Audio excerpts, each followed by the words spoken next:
कहानी की शुरुआत में हम 6 लोगों को एक सुनसान सड़क पर जाते हुए देखते हैं, जो असल में अपने दोस्त की पार्टी अटेंड करने के लिए जा रहे हैं। उन्हें तभी अचानक से इनकी गाड़ी का टायर पंचर हो जाता है और कार अनबैलेंस हो जाती है, जिससे पीछे बैठे कुछ लोग घायल हो जाते हैं। फिर एक एक करके सभी बाहर निकलते हैं तो हमें पता चलता है कि इनमें 3 लड़कियां और 3 लड़के हैं, जिसमें सारा और टोड एक रिलेशन में है और जल्द ही शादी करने वाले हैं। और तभी ये लोग नोटिस करते हैं कि जब से ये लोग इस रोड पर आए हैं तब से कोई कार इस रोड में दिखी नहीं, जो कि काफी हैरान करने वाली बात है। खैर, अब इनके पास एक और टायर है जिसे सब मिलकर लगाते हैं। अब इसी दौरान सारा सबके साथ एक सेल्फी क्लिक करती है और इस मोमेंट को कैद कर लेती है, जिसके बाद सारा पिक को सोशल मीडिया पर अपलोड करने का सोचती है, लेकिन यहाँ पर नेटवर्क नहीं होते। फिर सारा कुछ दूर खेतों में जाती है जहाँ उसे नेटवर्क मिल जाता है और वो पोस्ट को अपलोड कर देती है। वही जब जैक टायर को बदल रहा होता है तब वो टायर में से एक बुलेट को बाहर निकालता है, जिसे देखकर वो काफी ज्यादा हैरान हो जाता है और सोचता है कि कोई क्यों उनकी कार पर शूट करेगा। खैर, अब कुछ देर ऐसे ही बीत जाते हैं और फिर टोड टायर को चेक करने के लिए जाता है, जहाँ वो देखता है कि टायर दूसरी ओर लुढ़कता हुआ जा रहा है। तो वो फौरन उस टायर को पकड़ने के लिए भागता है और यहाँ सारा जैक से कुछ पूछने के लिए आती है। और जब वो जैक की हालत देखती है तो वो काफी ज्यादा हैरान हो जाती है। असल में किसी ने बड़े बेरहमी से जैक के सिर पर शूट करके उसे मार दिया था और ये काम साइलेंसर लगा कर किया गया है, जिसकी वजह से किसी को भी गोली की आवाज सुनाई नहीं दी। अब यहाँ सारा कुछ सोच पाती कि तभी अचानक से उसे भी गोली लग जाती है और वो नीचे गिर जाती है। वही जब टॉड उसकी ऐसी हालत देखता है तो वो फौरन उसे बचाने के लिए जाता है, लेकिन तभी अचानक से गोलियां चलने लगती है और जहाँ जिसको जो जगह मिलती है वहाँ पर जाकर छिप जाता है। पर इसी दौरान टॉड के कंधे पर भी गोली लग जाती है और वो नीचे गिर जाता है, लेकिन वो जैसे तैसे खुद को बचाकर कार के पीछे छिप जाता है। वहीं एरिक, जो टॉयलेट करने के लिए गया था, वो एक पेड़ के पीछे छिप जाता है। यहाँ लोगों को कुछ भी पता नहीं होता कि इनके साथ क्या हो रहा है, क्योंकि हर तरफ से अंधाधुंध गोलियां चल रही थी। अब ये कौन कर रहा है और क्यों कर रहा है, इसके बारे में इन्हें कोई आइडिया नहीं है। वहीं थोड़ी देर बाद जब सब कुछ नॉर्मल हो जाता है तब टोड नोटिस करता है कि सारा उसे आवाज लगा रही है और वो अब भी जिंदा है। टोड फौरन उसकी मदद के लिए जाने लगता है, लेकिन बाकी लड़कियां उसे जाने से रोकती हैं, क्योंकि अगर उसने ऐसा किया तो वो खुद की जान गंवा देगा और अभी वो जिस जगह पर है वहाँ वो सेफ है। पर इतने में एक गोली आती है और सीधा सारा के मुंह पर लगती है, जिससे उसकी मौत हो जाती है। तब टोड बाकी साथियों से कहता है कि हमें मिलकर कुछ करना होगा, क्योंकि ये जगह बिल्कुल वीरान है और यहाँ कोई भी उन्हें बचाने के लिए नहीं आएगा, इसलिए हमें मिलकर जंगल की तरफ जाना होगा। लेकिन इस पर कैरल उसे मना कर देती है और उसे कहती है कि जो आदमी टायर पर शूट कर सकता है वो किसी भी चीज पर शूट कर सकता है, तो ऐसा करना खतरे से खाली नहीं होगा। तभी कैरल को याद आता है कि कुछ ही दूरी पर खेतों में नेटवर्क मिल रहा था, अगर वो फोन को वहाँ तक पहुँचा दे तो वो किसी को भी कॉल करके बुला सकते हैं। अब वो लोग बिल्कुल ऐसा ही करते हैं, लेकिन वो स्नाइपर उनके फोन को तोड़ देता है, जिससे उनका ये प्लान फ्लॉप हो जाता है। लेकिन उन्हें एक उम्मीद मिल जाती है कि यहाँ पर नेटवर्क है, इसलिए टोड उनसे कहता है कि अगर वो कार को न्यूट्रल करके पीछे कर दे तो वो कवर में रह सकते हैं और फिर वो नेटवर्क को भी पा सकते हैं। लेकिन ये काम उन्हें जल्दी करना होगा, क्योंकि जब कार ढलान पर होगी तो वो आगे जाने लगेगी। और अब सभी लोग काम के लिए तैयार हो जाते हैं। यहाँ कैरल स्नाइपर का ध्यान भटकाने के लिए अपनी हुडी को किसी परछाई की तरह इस्तेमाल करती है। उधर एरिक अपने फोन से वीडियो रिकॉर्ड करता है ताकि वो स्नाइपर की लोकेशन का पता लगा सके। वहीं इधर जब टोड धीरे धीरे कार के अंदर आता है तब वो स्नाइपर हुडी को इंसान समझकर गोली चलाने लगता है। पर जब टोड कार में चाबी लगाता है तब स्नाइपर को समझ में आ जाता है कि ये उनका कोई प्लान है, इसलिए वो अंधाधुंध गोली चलाने लगता है, जिसे टोड को कार से बाहर आना पड़ता है और उनका ये प्लान फेल हो जाता है। पर उन्हें स्नाइपर की लोकेशन मिल जाती है जो इस वीडियो में कैद हो गई थी। वो फौरन उस वीडियो को देखते हैं जहाँ उन्हें पता चल जाता है कि स्नाइपर पेड़ के ऊपर छिपा है और उसने ग्रीन कलर का कपड़ा पहना है, जिससे वो दिखाई नहीं दे रहा था। लेकिन अब उन्होंने उसे देख लिया है और अब उनका काम थोड़ा आसान हो गया है कि वो अब किस जगह पर है। तो अब टॉड किसी भी कीमत पर कार को न्यूट्रल करना चाहता है, इसलिए वो साइड में रखे टूल बॉक्स को लेकर आता है और उस स्टील को अपने हाथ में बांध लेता है ताकि इस बार वो स्नाइपर की गोली से बच सके।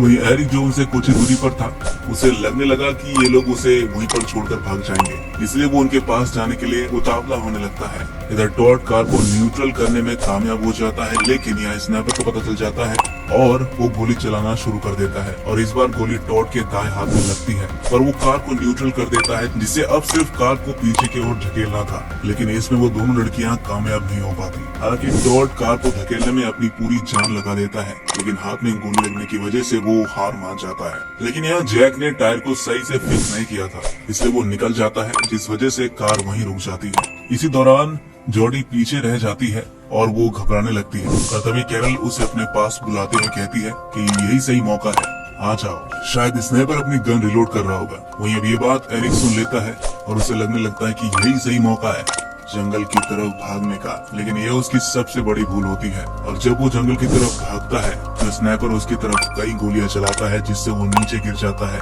और तड़पने लगता है। तभी यहाँ कैरल हथौड़े को गर्म करके टॉड के चोट पर लगा देती है, जिससे खून बहना बंद हो जाता है। और अब ऐसे ही करते करते कुछ और घंटे बीत जाते हैं, लेकिन अब भी कुछ नहीं बदलता। इसी के साथ उन लोगों को धूप और यहाँ से निकलने की चिंताएं सता रही होती है। वही टॉड को कार के अंदर एक पानी की बोतल दिखाई देती है, जिसे वो बाहर निकाल लेता है और फिर ये तीनों पानी पीते हैं और जो बच जाता है वो उसे एरिक की ओर फेंक देते हैं ताकि वो भी पानी पी सके। पर जब एरिक पानी को पीने जाता है तब स्नाइपर उसके हाथ में गोली चला देता है, जिससे एरिक और तड़पने लगता है।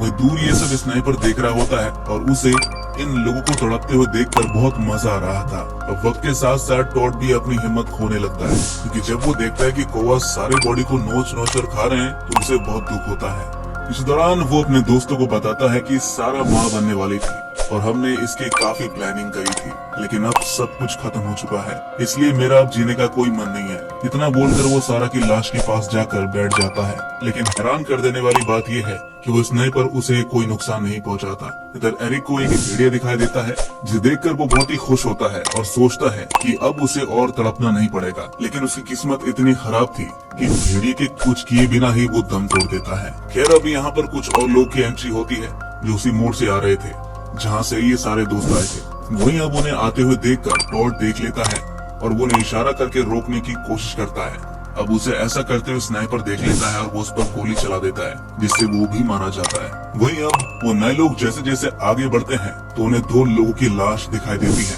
जिसे देखकर लेडी घबरा जाती है और अपने कार को मोड़ने लगती है। लेकिन तभी स्नाइपर उसके हाथ पर गोली मारता है, जिससे कार अनबैलेंस होकर टॉड की कार से टकरा जाती है और पलट जाती है, जिससे उनकी बेटी की गर्दन कट जाती है। लेकिन वो दोनों बच जाते हैं और कार से बाहर आने लगते हैं। और उस समय कैरल उन्हें रोककर 911 पर कॉल करने के लिए बोलती है, लेकिन स्नाइपर उनकी बात को समझ जाता है। वो फौरन कार की फ्यूल टैंक पर गोली मारता है, जिससे कार ब्लास्ट हो जाती है और वो पूरा परिवार वहीं खत्म हो जाता है। यानी कि अब तक यहाँ पर 7 लोगों की मौत हो चुकी है और इन दोनों लड़कियों ने सब कुछ अपने आंखों से देखा है, जिससे ये और भी ज्यादा डर गई हैं। वहीं अब जॉडी को भी लगने लगता है कि वो जल्दी मारी जाएगी, लेकिन तभी कैरल उससे कहती है कि हमारे पास एक और मौका है। रात होते ही हम अंधेरे का फायदा उठा सकते हैं। अगर हम रात को धुआं कर दें तो यहाँ से निकल सकते हैं, क्योंकि स्नाइपर हमें अंधेरे में नहीं देख पाएगा। खैर अब ये दोनों रात होने का इंतजार करते हैं, जो देखते ही देखते हो भी जाती है। और अब ये दोनों अपने टूल की मदद से कार के टायर को बाहर निकालती हैं और जितना भी पेट्रोल इनके पास होता है उन्हें टायर पर छिड़क कर आग लगा देती है, जिससे धुआं और भी ज्यादा हो सके और ये दोनों यहाँ से निकल सके। वही अब धुएं के कारण स्नाइपर गोलियां चलाने लगता है, पर तभी वहाँ पर पुलिस ऑफिसर्स आ जाते हैं। असल में मरने से पहले उस आदमी ने पुलिस को कॉल कर दिया था, जिसकी वजह से वो यहाँ पर पहुँच गए। पर जब पुलिस यहाँ का माहौल देखते हैं तो वो समझ जाते हैं कि उन्होंने जितना सोचा था उससे भी कहीं ज्यादा हालत बुरी है। वो फौरन अपने टीम के कुछ लोगों को आने का ऑर्डर देता है, लेकिन तभी स्नाइपर ड्राइवर पर शूट कर देता है, जिससे उसकी कार आगे बढ़ने लगती है और उनका एक और साथी नीचे गिर जाता है और फिर वो स्नाइपर उसे भी मार देता है। अब उन लड़कियों के पास यही सही मौका था कि वो कैसे भी करके यहाँ से भाग जाएं, लेकिन कैरल इतनी हिम्मत नहीं जुटा पाती कि वो यहाँ से भाग सके, इसलिए वो आखिरी समय पर मना कर देती है। लेकिन फिर वो धुएं के बीच से भागना शुरू करती है और धुआं कुछ ही देर में खत्म हो जाता है और उसका फायदा स्नाइपर उठा लेता है और वो फौरन कैरल पर किसी चीज से वार करता है, जिससे वो वहीं गिर जाती है। अब उसे ऐसे देखकर जोड़ी एकदम से सहम जाती है और वो किसी भी हाल में अपने दोस्तों का बदला लेना चाहती है। वो जैसे तैसे पुलिस के पास मदद के लिए जाती है, लेकिन पुलिस उसकी कोई बात नहीं सुनते और अपने साथियों का बदला लेने के लिए अंधाधुंध गोली चलाने लगते हैं, जिस चक्कर में वो सब भी मारे जाते हैं और अब बस जोड़ी बचती है जिसके सिर पर बदले का खून सवार हो जाता है। इसलिए वो पुलिस की कार को लेकर पेड़ की तरफ ड्राइव करने लगती है क्योंकि उसे पता है कि स्नाइपर वहीं पर छुपा है। और वो तेजी से कार को ड्राइव करती है और उस पेड़ से जाकर टकरा जाती है, जिससे झटके से वो स्नाइपर लटक जाता है और उसकी बंदूक नीचे गिर जाती है। अब समय रहते स्नाइपर रस्सी को काटने लगता है, लेकिन इतने में बंदूक जोड़ी के हाथ लग जाती है। स्नाइपर सोचता है कि वो उस पर गोली नहीं चलाएगी, पर यहाँ जोड़ी के सिर पर खून सवार था, इसलिए वो उस पर लगातार 3 गोलियां चलाती है, जिससे वो वहीं पर मारा जाता है। लेकिन यहाँ जोड़ी का मन नहीं भरा था, इसलिए वो उस पर दोबारा से गोली चलाती है, लेकिन बंदूक जाम हो जाती है, तो वो उस बंदूक को उल्टा करके स्नाइपर को मारती है। लेकिन इस दौरान बंदूक में से गोली चल जाती है जो जोड़ी को आकर लगती है और अब सब के सब मर चुके हैं, कोई भी जिंदा नहीं बचा है। और इसी के साथ हमारी आज की कहानी भी यहीं पर खत्म हो जाती है। तो दोस्तों, कैसी लगी आपको ये कहानी कमेंट में जरूर बताइएगा और ऐसी ही मूवी एक्सप्लेनेशन देखने के लिए हमारे इस चैनल को सब्सक्राइब जरूर कर लीजिए।